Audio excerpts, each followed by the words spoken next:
வணக்கம். இன்னைக்கு நாம பார்க்க போறது வெறும் ஒரு மேப் இல்ல. நாம ஸ்கூல்ல பார்த்த தமிழ்நாடு மேப்புக்கு பின்னாடி இருக்கிற ஒரு பெரிய கதைய பார்க்க போறோம். தமிழ் நாகரிகத்தோட உண்மையான எல்லைகள் எங்க இருந்துச்சுன்னு தேடி ஒரு சின்ன பயணம் போலாமா? வாங்க. உங்ககிட்ட ஒரு கேள்வி. ஒரு 2000 வருஷத்துக்கு முன்னாடி தமிழர்களோட நிலம் எது வரைக்கும் பரவி இருந்துச்சுன்னு நினைக்கிறீங்க? உங்க மனசுல ஒரு பதில் இருக்கும். ஆனா அந்த பதில் ஒருவேளை முழுமையான உண்மையா இல்லாம கூட இருக்கலாம். வாங்க, ஏன் அப்படி சொல்றேன்னு பாப்போம். உங்க மனசுல இப்ப ஒரு வரைபடம் தோணிருக்கும் இல்லையா? அத அப்படியே வச்சுக்கோங்க.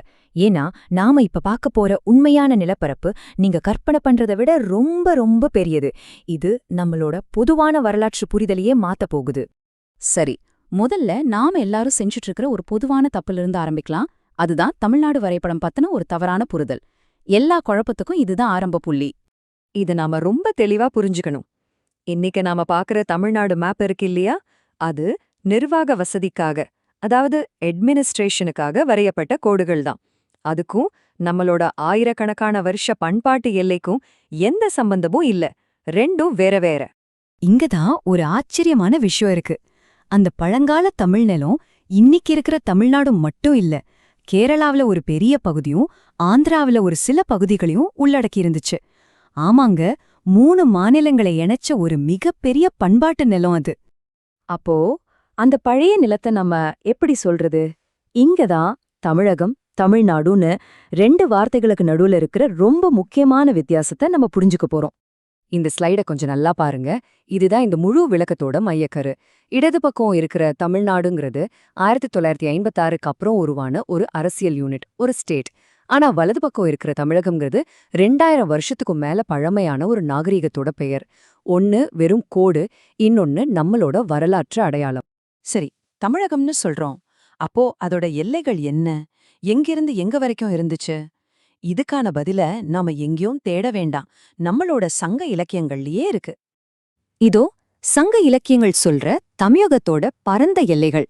வடக்கே வேங்கட மலை, அதாவது திருப்பதி. கிழக்கே வங்காள விரிகுடா, தெற்கே குமரிமுனை, அப்புறம் மேற்கே இன்னைக்கு இருக்கிற கேரளாவோட சில பகுதிகள் வரைக்கும். இதுதாங்க நம்ம முன்னோர்கள் வாழ்ந்த உண்மையான தமிழகம். இதேதோ நாம்லா கற்பனை பண்ணி சொல்ற விஷயம் கிடையாது.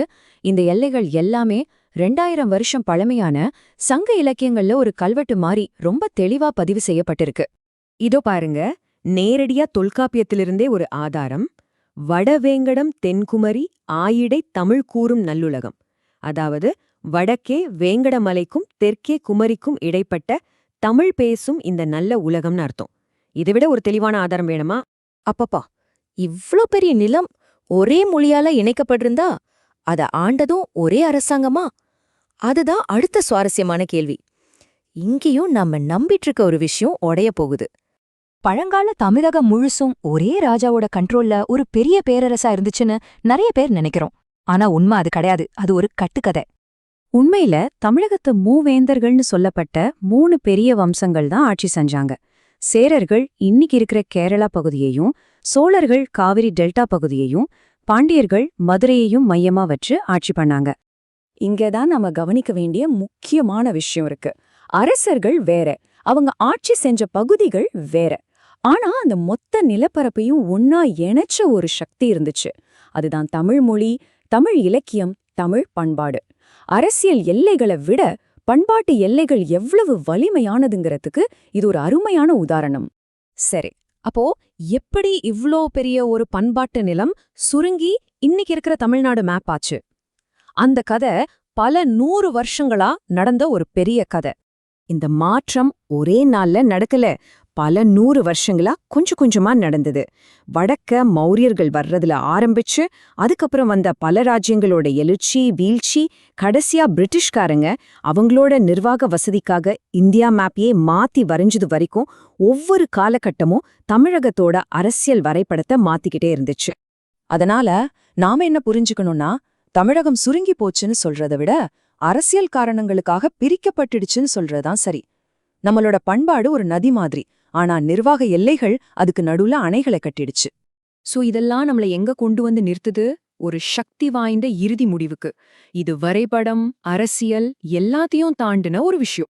யோசிச்சு பாருங்க, தமிழரா இருக்கிறதுங்கிறது ஒரு மாநிலத்தோட அடையாளத்துல முடியிற விஷயம் அல்ல. அது 2000 வருஷத்துக்கும் மேல தொடர்ந்து வந்துகிட்டு இருக்கிற ஒரு பெரிய நாகரிகத்தோட ஒரு பகுதியா இருக்கிறது. ரொம்ப சுருக்கமா ஒரே வரியில சொல்லணும்னா, தமிழ்நாடுங்கிறது ஒரு அட்மினிஸ்ட்ரேட்டிவ் பெயர். ஆனா தமிழகங்கிறது ஒரு வரலாற்று உண்மை. இப்போ நான் உங்கள ஒன்னு கேக்குறேன். தமிழகத்துக்கும் தமிழ்நாட்டுக்கும் நடுவுல இருக்கிற இந்த வித்தியாசத்தை புரிஞ்சுக்கிட்டதுக்கு அப்புறம் இனிமே நீங்க இந்திய வரைபடத்தை பாக்குற பார்வை மாறுமா? யோசிச்சு பாருங்க. இந்த வரலாற்று பயணத்துல எங்கூட இணைஞ்சதுக்கு ரொம்ப நன்றி.